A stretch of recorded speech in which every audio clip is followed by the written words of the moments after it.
Welcome back to Learnino.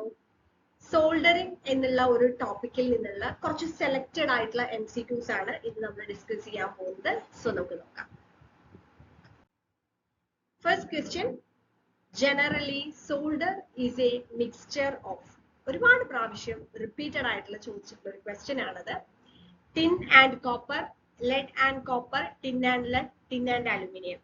ഇത് തെറ്റിക്കരുത്. Solder എന്ന് പറയുന്നത് it is a mixture of tin and lead. Okay, ടിന്നും ലെഡും ആണ് സോൾഡറിൽ നമ്മൾ വരുന്നത്. അത് എത്ര പെർസെന്റേജ് ആണെന്നുള്ളതും പഠിക്കാനുണ്ട്. അത് അടുത്തൊരു ക്വസ്റ്റ്യനിൽ വരുന്നുണ്ട്. അപ്പോൾ ഡീറ്റെയിൽഡ് ആയിട്ട് പറയാം. അപ്പോൾ here the correct answer is option C. Next one, which content of solder diffuses with the metal surface to form a layer of a completely new alloy? അതായത് നമ്മൾ ഇപ്പൊ സോൾഡറിലെ കണ്ടൻസ് ഏതൊക്കെയാണെന്ന് പറഞ്ഞു, ടിന്നും ലെഡും ആണെന്ന് പറഞ്ഞു. അതിലുള്ള ഏത് കണ്ടന്റ് ആണ് മെറ്റലുമായിട്ട് ഡിഫ്യൂസ് ചെയ്തിട്ട് ഒരു പുതിയ ലെയർ, ഒരു കംപ്ലീറ്റ്ലി ന്യൂ അലോയ് ഫോം ചെയ്യുന്നത് ഏത് കണ്ടന്റ് ആണെന്നാണ് ചോദിക്കുന്നത്. Lead, tin, aluminium, copper. അപ്പൊ ഓൾറെഡി നമുക്കറിയാം സോൾഡറിൽ വരുന്ന ടിന്നും ലെഡും ആണ്. അപ്പൊ അതിൽ നിന്ന് എ ആണോ ബി ആണോ എന്നുള്ളത് മാത്രമേ അറിയാനുള്ളൂ. സോ അവിടെ അറിഞ്ഞിരിക്കുക ടിന്നാണ്. ടിൻ എന്നുള്ള കണ്ടന്റ്, സോൾഡറിലുള്ള ടിൻ എന്നുള്ള കണ്ടന്റ് ആണ് ഈ മെറ്റലുമായിട്ട് ഡിഫ്യൂസ് ചെയ്തിട്ട് ഒരു പുതിയ അലോയ് ലെയർ ആയിട്ട് വരും. ആ അലോയ് എന്ന് പറയുന്നത് കോൺസ്റ്റിറ്റ്യൂന്റ് മെറ്റൽസിന്റെ സെയിം സ്ട്രക്ചർ തന്നെ ആയിരിക്കും. അത് റീറ്റെയിൻ ചെയ്യും. അതേപോലെ തന്നെ മെറ്റാലിക് പ്രോപ്പർട്ടീസ്, സ്ട്രെങ്ത് ഒക്കെ റീറ്റെയിൻ ചെയ്യുന്ന രീതിയിൽ തന്നെ ആയിരിക്കും വരും. Okay, so the alloy form will have the same structure as a constituent metal and retain their metallic property and strength. So the correct answer is option B. Next one, for general electronic circuit soldering work, the proportion of tin and lead. ഈ ഒരു ക്വസ്റ്റ്യനും ഒരുപാട് പ്രാവശ്യം repeated ആയിട്ട് ചോദിച്ചിട്ടുള്ളതാണ്. ഏതാണ് ആ ഒരു proportion, ടിന്നിന്റെയും ലെഡിന്റെയും proportion എന്നുള്ളത്? അപ്പൊ ഓപ്ഷനിൽ 60% tin and 40% lead, 40% tin and 60% lead, 70% tin and 30% lead, 30% tin and 70% lead. അപ്പൊ കുറെ പേര് എങ്ങനെയാണെന്നറിയോ, ഇത് 60-40 60-40 എന്ന് പഠിച്ചു വയ്ക്കും. എക്സാമിന് പോകുമ്പോഴായിരിക്കും ഇതുപോലെ രണ്ട് ഓപ്ഷൻ വരുന്നത്. എയില് 60% tin and 40% lead, ബിയില് 40% tin and 60% lead. Correct ആയിട്ട് പഠിക്കാതെ 60-40 എന്ന് പഠിച്ചിട്ട് പോയ ഒരാൾക്ക് എ ആണോ ബി ആണോ എന്നുള്ളത് പിന്നെയും തെറ്റിക്കും. അപ്പൊ 60% tin and 40% lead ആണ് ഇതിൽ കറക്റ്റ് ആൻസർ. അതിന് നമ്മൾ 60/40 സോൾഡർ എന്നാണ് പറയാം. ഓക്കെ, അപ്പൊ നമുക്ക് ഏതാ കറക്റ്റ് ആൻസർ വരുന്നത്? Option A is the correct answer. Next one, the purpose of soldering flux is. Statement type question ആണ്. To first dissolve the thin layer of oxide from the surface of the metals to be joined, to form a protective blanket over the surface of the metal until the solder can flow over the joint surface to form the joint. അതായത് ആ soldering ഫ്ലക്സിന്റെ purpose എന്താന്നുള്ളതാണ് രണ്ട് സ്റ്റേറ്റ്മെന്റിൽ കൊടുത്തിട്ടുണ്ട്. ഇതിലെ first സ്റ്റേറ്റ്മെന്റും second സ്റ്റേറ്റ്മെന്റും correct ആണോ അല്ലയോ എന്ന് base ചെയ്തുകൊണ്ടാണ് only 1, only 2, both 1 and 2, none of the above എന്ന് പറഞ്ഞ ഓപ്ഷൻസ് തന്നിരിക്കുന്നത്. അപ്പൊ കൃത്യമായി നമ്മൾ കോൺസെപ്റ്റ് മനസ്സിലാക്കി പഠിച്ചെങ്കിൽ മാത്രമേ ഇതുപോലുള്ള സ്റ്റേറ്റ്മെന്റ് ടൈപ്പ് ഓഫ് ക്വസ്റ്റ്യൻസ് നമുക്ക് ചെയ്യാൻ പറ്റുള്ളൂ. അപ്പൊ ആദ്യത്തെ സ്റ്റേറ്റ്മെന്റിൽ പറഞ്ഞിട്ട് first dissolve the thin layer of oxide from the surface of the metal to be join ചെയ്യുന്നതിന് മുകളിൽ നിന്ന് ആ thin layer of oxide dissolve ചെയ്യാന്നുള്ളതാണ് ഒന്നാമത്തേൽ പറഞ്ഞിട്ടുള്ളത്. രണ്ടാമത്തേൽ to form a protective blanket over the surface of metal. ആ ഏതിലാണ് നമ്മൾ ജോയിൻ, അതിന്റെ സർഫേസിൽ ഒരു പ്രൊട്ടക്റ്റീവ് ബ്ലാങ്കറ്റ് ഫോം ചെയ്യും. അപ്പൊ ഇത് രണ്ടും സോൾഡറിംഗ് ഫ്ലക്സിന്റെ പർപ്പസ് തന്നെയാണ്. സോ ഫസ്റ്റ് സ്റ്റേറ്റ്മെന്റും സെക്കൻഡ് സ്റ്റേറ്റ്മെന്റും കറക്റ്റ് ആണ്. Option C is the correct answer. Next one, the type of flux used for soldering electronic components is called. നമ്മൾ ഇലക്ട്രോണിക് കമ്പോണൻസ് സോൾഡർ ചെയ്യുന്ന ഫ്ലക്സിന് ഒരു പേരുണ്ട്. അതായത് പലതരത്തിലുള്ള ഡിഫറെന്റ് ടൈപ്സ് ഓഫ് ഫ്ലക്സ് നമ്മൾ use ചെയ്യാറുണ്ട് ഓരോ ടൈപ്പ് ഓഫ് സോൾഡറിങ്ങിലും. അപ്പൊ ഇലക്ട്രോണിക് കമ്പോണൻസിന് നമ്മൾ യൂസ് ചെയ്യുന്നത് റോസിൻ ആണ്. ഓക്കെ, അതായത് നമ്മൾ ഈ ട്രീയുടെ സാപ്പിൽ നിന്നുള്ള റെസിൽ നിന്നും ഉണ്ടാക്കിയിട്ടുള്ള ഒരു ഫ്ലക്സ് ആണ് റോസിൻ എന്ന് പറയുന്നത്. It is made from A resin obtained from the sap of trees. So അതിന്റെ പേര് it is Rosin. Option B is the correct answer.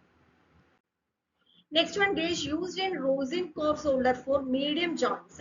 ഇപ്പൊ നമ്മൾ ഈ റോസിൻ കോർ സോൾഡറിൽ തന്നെ അത് ഡിഫറെന്റ് ഗേജസിൽ ഉണ്ടാവും. അതായത് ഇപ്പൊ നമുക്ക് സ്മോൾ ജോയിന്റ്സിന് ഒരു യൂണിറ്റ്, അതേപോലെ തന്നെ മീഡിയം ജോയിന്റിനാണെങ്കിൽ ഒരു യൂണിറ്റ്, അതേപോലെ ലാർജ് ജോയിന്റ് ആണെങ്കിൽ അതിന് ഓരോരോ സൈസസ്, സ്യൂട്ടബിൾ സൈസ് ആണ് നമ്മൾ യൂസ് ചെയ്യുന്നത്. അപ്പൊ അത് എത്രയാണെന്നുള്ളതാണ്, ആ മെഷറിംഗ് എത്രയാണെന്നുള്ളതാണ് മീഡിയം ജോയിന്റ്സിന് വരുമ്പോൾ. അപ്പൊ ഇവിടെ നോക്കൂ, സ്മോൾ ജോയിന്റ്സിന് 22 ഗേജ് ആണ്, മീഡിയം ജോയിന്റിന് 18 ഗേജ് ആണ്, ആൻഡ് ലാർജ് ജോയിന്റ്സിന് 60 16 ആണ്. അപ്പൊ ഇവിടെ നമുക്ക് മീഡിയം ജോയിന്റ് ആണ് ചോദിച്ചിരിക്കുന്നത്. So option B is the correct answer.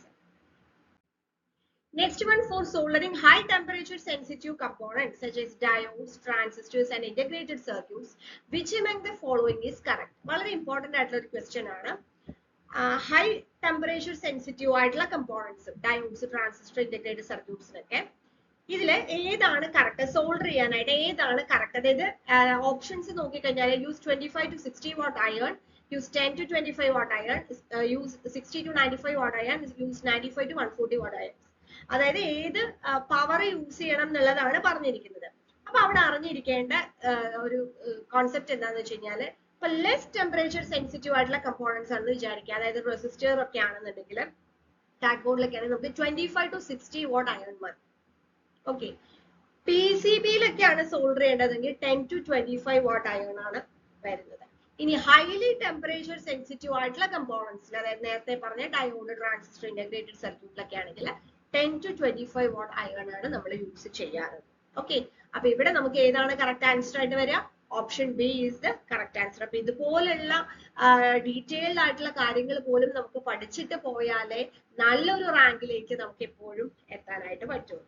Okay, അടുത്ത question, during the selection of soldering iron tip to ensure that the joint is heated to the required temperature ideally, ഒരു statement ആയിട്ട് question ആണ്.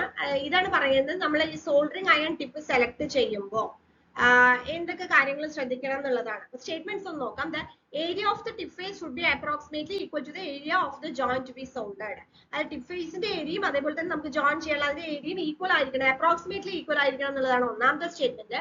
രണ്ടാമത്തെ, tip should be short to allow easy access to joint. Tip short ആയിരിക്കണം എന്നാണ് രണ്ടാമത്തെ statement. മൂന്നാമത്തെ, tip should not be too long as this may result in too low temperature at the tips working phase. Tip ഒരുപാട് lengthy ആവാനായിട്ട് പാടില്ല, അങ്ങനെ ആവുമ്പോൾ temperature കുറവായിരിക്കും വർക്കിംഗ് ഫേസിൽ എന്നുള്ളത്. അപ്പൊ ഇത് ആൻസർ ചെയ്യാന്ന് പറയുന്നത് കുറച്ച് ബുദ്ധിമുട്ടാണ്. നമുക്ക് കൃത്യമായ കാര്യം അറിഞ്ഞെങ്കിൽ മാത്രമേ ഇത് ആൻസർ ചെയ്യാൻ പറ്റൂ. കാരണം മൂന്ന് സ്റ്റേറ്റ്മെന്റും കറക്റ്റ് ആണോ അല്ലയോ എന്നുള്ളത് നമ്മൾ അറിയണം. കാരണം options 1 and 2, 1 and 3, only 1, 1, 2 and 3 എന്നാണ് തന്നിരിക്കുന്നത്. എന്താണെങ്കിലും ഈ സ്റ്റേറ്റ്മെന്റ് നോക്കിയാൽ ഒന്നാമത്തെ സ്റ്റേറ്റ്മെന്റ് എന്തായാലും കറക്റ്റ് ആണ്. കാരണം ആ ടിപ്പ് ഫേസിന്റെ ഏരിയ എന്ന് പറയുന്നത് നമുക്ക് ജോയിൻ ചെയ്യാനുള്ള ഏരിയ അപ്രോക്സിമേറ്റ്ലി ഈക്വൽ ആയിരിക്കണം. അപ്പൊ ഫസ്റ്റ് സ്റ്റേറ്റ്മെന്റ് എന്തായാലും കറക്റ്റ് ആണ്. രണ്ടാമത്തെ സ്റ്റേറ്റ്മെന്റ് നോക്കൂ, tip should be short to allow easy access. അത് തെറ്റാണ്. കാരണം ഷോർട്ട് ആവാനായിട്ട് പാടില്ല. അത് ടിപ്പ് അത്യാവശ്യം ലെങ്ത് ഉണ്ടായിരിക്കണം.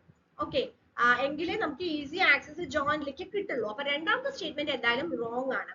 മൂന്നാമത്തെ സ്റ്റേറ്റ്മെന്റ് പറഞ്ഞത് tip should not be too long, ഒരുപാട് ലെങ്ത് ആവാനായിട്ട് പാടില്ല. അങ്ങനെയാണെങ്കിൽ നമുക്ക് ആ വർക്കിംഗ് ഫേസിൽ നമുക്ക് വളരെ കുറച്ച് ടെമ്പറേച്ചറേ കിട്ടുള്ളൂ.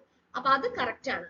അപ്പൊ ശരിക്കും ഇതിൽ സ്റ്റേറ്റ്മെന്റ് വരുന്നത് tip should B long enough, അത്യാവശ്യം ലെങ്ത് ഉണ്ടാവണമെങ്കിൽ നമുക്ക് ആ ജോയിന്റിലേക്ക് ഈസി ആക്സസ് കിട്ടുള്ളൂ. അപ്പൊ രണ്ടാമത്തെ സ്റ്റേറ്റ്മെന്റ് ആക്ച്വലി ബി ഷോർട്ട് എന്നുള്ളത് അവിടെ മിസ്റ്റേക്ക് ആണ്. അപ്പോൾ അത് ഫോൾസ് ആണ്. രണ്ടാമത്തെ സ്റ്റേറ്റ്മെന്റ് ഫോൾസ് ആണ്. ഫസ്റ്റും തേർഡും സ്റ്റേറ്റ്മെന്റ് ആണ് കറക്റ്റ് ആയിട്ട് വരിക. So option B is the correct answer. അടുത്ത question, which soldering tip is used by soldering integrated circuits on to printed circuit board? Integrated circuits ICs P C ബിയിലേക്ക് നമ്മൾ solder ചെയ്യുമ്പോൾ ഏത് soldering tip use ചെയ്യുന്നു എന്നുള്ളതാണ്. So നമുക്ക് അതിലെ options chisel tip, bevel tip, conical tip, none of them.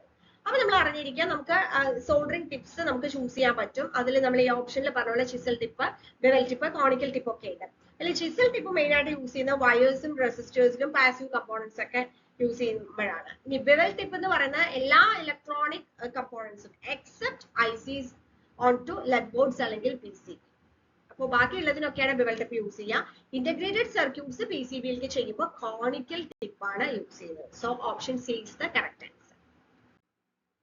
And the last question, what is the required temperature for general purpose soldering? General purpose soldering le nammal ഏത് temperature ആണ് use ചെയ്യുക? അപ്പോൾ നമുക്കറിയാം electronic soldering ആപ്ലിക്കേഷൻസിലൊക്കെ നമ്മൾ solder of ടിന്നല്ലേ use ചെയ്യും അല്ലേ, 60/40 പ്രൊപ്പോർഷനിൽ. അതിൽ നമ്മൾ അതിന്റെ പോയിന്റ് എന്ന് പറഞ്ഞാൽ എത്ര ടെമ്പറേച്ചറിൽ ഏത് ടെമ്പറേച്ചറിലാണ് യൂസ് ചെയ്യുന്നതെന്ന് വെച്ച് കഴിഞ്ഞാൽ 200 ഡിഗ്രി സെൽഷ്യസിലാണ് ജനറൽ പർപ്പസ് സോൾഡറിംഗിൽ നമ്മൾ യൂസ് ചെയ്യുന്നത് റിക്വയർഡ് ടെമ്പറേച്ചർ എന്ന് പറയുന്നത്. So option A is the correct answer. So soldering related ആയിട്ടുള്ള വളരെ സെലക്റ്റീവ് ആയിട്ടുള്ള questions ആണ് നമ്മൾ ഇന്ന് ഡിസ്കസ് ചെയ്തത്. Thank you so much.